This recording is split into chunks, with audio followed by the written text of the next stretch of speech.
I'm here with my boy Quams. Yes, Just sir. witnessed Arsenal winning their second pre-season game, this time against Newcastle 3-2. Quams, your initial thoughts on the game? Decent. It was a game of two halves in the sense. It kind of started off a bit choppy. We're still trying to find our feet. Maybe you'd say it's down to the conditions, the weather conditions, but I thought we put in a good performance overall. Newcastle are not an easy side to play, regardless of what competition you're in, whether it's the festival of football, they're still a very, very good side. And obviously that's the reason they went 1-0 up after we missed our chance with Kai Havertz. I think it was a header, first few minutes or so. And then Alanga got his goal. So I think there was a few defensive frailties in our side that I was a bit worried about. I think I mentioned it already with the likes of our lovely Miles, Lewis Skelly. As much as he's fantastic, he's been fantastic for us in the previous season, teams are probably going to they're going to start to look at that area as a weakness in the sense of he's not an out-and-out left-back. That is maybe a side where they can kind of exploit, especially when he kind of leaves that area and pushes forward into the midfield. And then it's whether the other defenders like your Salibas and that are able to cover him effectively. And yeah, with Newcastle being very quick on that counter-attacking football, you need to be aware of it. So yeah, it was a bit disappointing to see that goal that we conceded from Alanga. But then I loved the response. Mikel Moreno, fantastic goal, in fact. Yeah, great finish. Very, very good finish. I think he won the ball first. He did. Trossard had it, and then there was a nice little triangular play between him, Kai Havertz with that nice little outside flick, and then a deftness of touch with his left foot. Just caressed it into that bottom corner. So I've seen him do that a few times where he just finesses the ball into it. He doesn't try to overhit it. Yeah. He's a very intelligent player. No, 100%. I think he's really found his feet. I think Jack said it in the live where he was talking about it took a while for Mikel to kind of find his position. Obviously, he wasn't doing well in that midfield. And then as soon as Arteta, the genius himself, pushed him forward, it gave him that confidence and he started scoring goals. Although he does play in that role for Spain a lot. He does.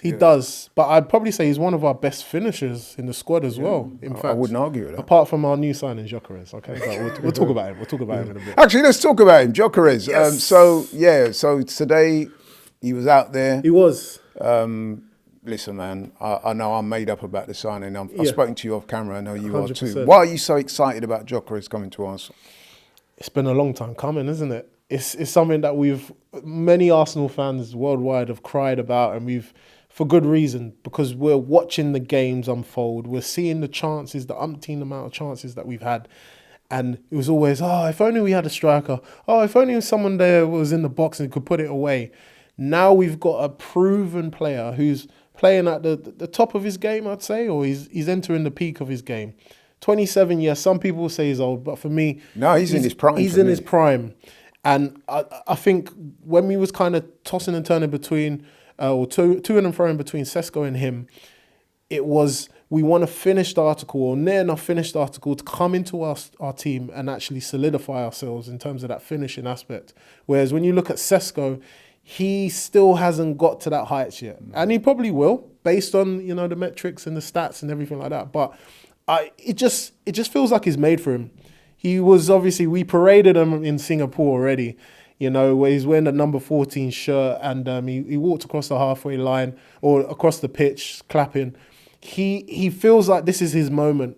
And if you look at his story back when he was playing in, Coventry, he played at Brighton briefly, people doubted him. People didn't even know who he was. So the fact that he's kind of gone full circle, he's had to play in a not a lesser league, but abroad, and he was very, very successful.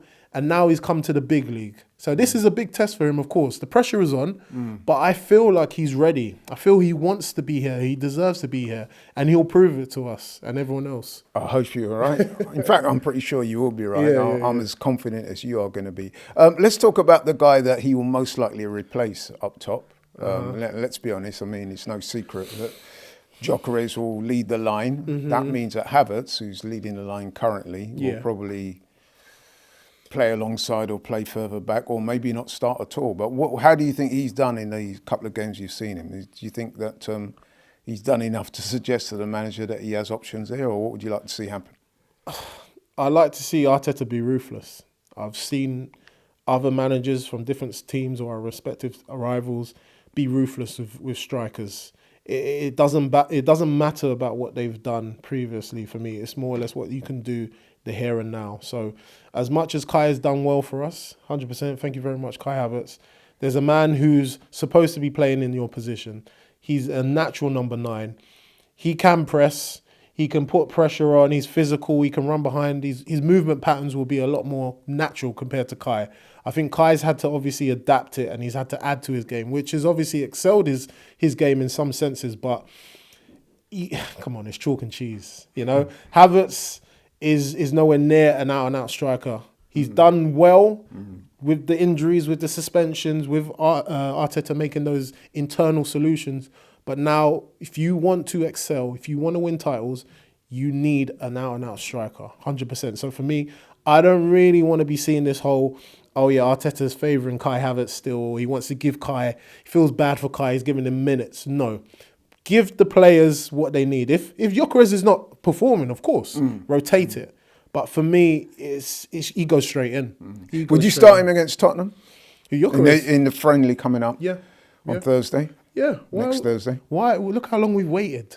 So you're gonna torment us more, Arteta? No, but what I'm saying is, would you start him? Yeah. You would? He's our signing. He's going to be playing this season. I understand. I mean, he was sitting next to Ty. Shout out to Ty as well.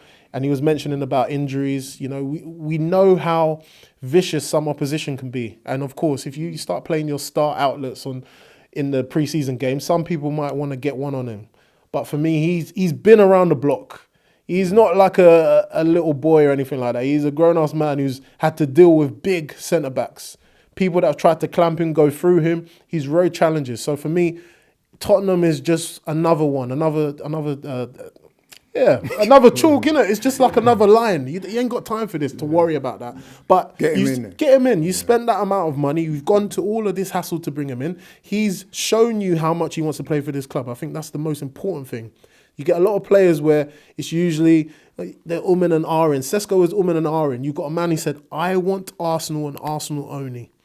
For me, you have to congratulate that, and you have to welcome players like that in, 100%. So yeah, for me, he starts next week, 100%. Okay, very affirmatively put. 100%. Right, let's finish off by talking about the man who most people would agree today was man of the match, and that was Max Dowman. Now, me and you had a little debate. About friendly fire. Yeah. No, I enjoyed it. It was a good little exchange of ideas. Yeah. But tell us why Max Dowman is, in your view, such a special player. Look, I'm not at the games like Ty is. I haven't been to the academy. I used to work there, and there was a few times where I would see little glimpses of him, and I'd speak to the coaches. They would mention his name.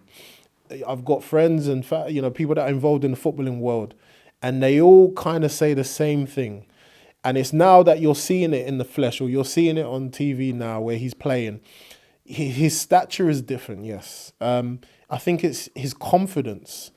And, his performances speak volumes. It's not just for the first team. I mean, he's dominated in the academy. Then they had to bump him up, 3 age groups, just so he could fit in. Because he excelled in every metric, in every aspect. He's been training with the first team. He skips past players like they're nothing. And he done that today. Arteta to Joe Linton. To Joe Linton, exactly. Yeah. This man crushes people for fun. Those 3 are formidable. The formidable 3, isn't it? They're bullies. Yeah. And he said, all right, cool, I'll take it. Just like how Miles Lewis-Skelly said it. And he took a lot of challenges as he started breaking into that first team. Max has done the same. So I think in terms of he's fearless, you mentioned that he's fearless. He's very confident. And he's willing to do things that a lot of these seasoned pros are not. Mm-hmm. That could be down to the youth, but I feel he's very direct. Look at the shots that he got off. He managed to get off. And it wasn't just a little tame effort. He whipped that ball. Credit to Pope for his saves. But I just feel like... And then he went on, of course, to win the penalty. Won us the game, ultimately. Exactly. So, man of the match, yeah? I'd say, yeah, he changed the game. Yeah. He changed the game. Apart from Zubimendi, who controlled the midfield, done very well, I think Max was a standout attacking threat for us. And I know you said you'd start him on Thursday as well, yeah? Why not, Laurie? Why not? What are we waiting for? I get it. We want to protect our players. I get it, the safeguarding. But when there's someone that is that good, you can't just let him waste on the bench. And it's just the pre-season. If it was like I said, the opening game for Premier League, I would have said, okay, let's take a step back. But for me, start him, see what he does. And then if he's not doing so well, then you can change it up for your regulars.